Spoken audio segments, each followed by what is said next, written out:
धर्मामध्ये तुम्ही वागत असाल तिथल्या धर्माचाही हा संदेश असावा असं मला वाटतं की ज्या घरात स्त्री शक्तीला सन्मान आहे तिथे देवाचा वास असतो. आता देव तुम्ही तुमच्या ज्या धर्मात आहात तो तुमचा स्वतःचा देव आहे, तुम्ही कोणीही मानू शकता. असो, फार काही गोष्टी सांगणार नाही, पण अत्यंत महत्त्वाच्या गोष्टी सांगणार आहे, तेवढंच सांगेल आणि मीच थांबवेल.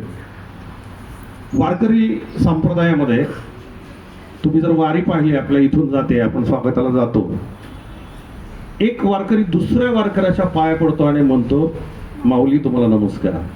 माऊली या शब्दाचा अर्थ तुम्हाला सगळ्यांना माहिती आहे, आई.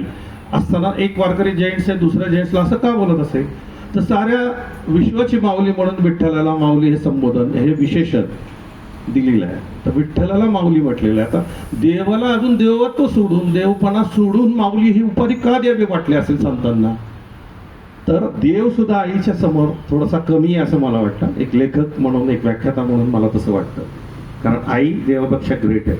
म्हणून काही लेखकांनी, काही कवीने अशी वाक्य पाठवली, देवाला प्रत्यक्ष येता आलं नाही तुमच्याकडे म्हणून त्यांनी आईला पाठवलं.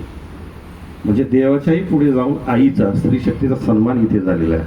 दुसरं एक सांगायचं, डिस्कवरी चॅनल तुम्ही बघत असता, अनेक प्राणी एकमेकावर हल्ले करतात, शिकार करतात, पण जेव्हा त्या पिलांची आई जर तिथे असेल ना, तर शिकार करणार शिकाराला ती शिकार करू देत नाही. म्हणून जगातला सगळ्यात सुरक्षित जागा कुठली असेल, आज इराणी रक्तचूक युद्ध चालू आहे बघा, सगळ्यात सुरक्षित जागा कुठली असेल तर तो म्हणजे आईचा पदर. आईच्या जवळ जर कोणाची मुलगा असेल तर कोणाची हिंमत होत नाही. लक्षात ठेवा, मी अनेक प्रसंग पाहिलेले माझ्या सोलापूर जिल्ह्यामध्ये, की जेव्हा आई म्हणजे लांडगा त्यातली मादी मी माझ्या शेतामध्ये पाहिलेली आहे. माझ्या वडिलांनी त्यावेळी सांगितलं, मी दगड घेऊन, आम्ही लहान असताना तुमच्या वयाचे पाळायचं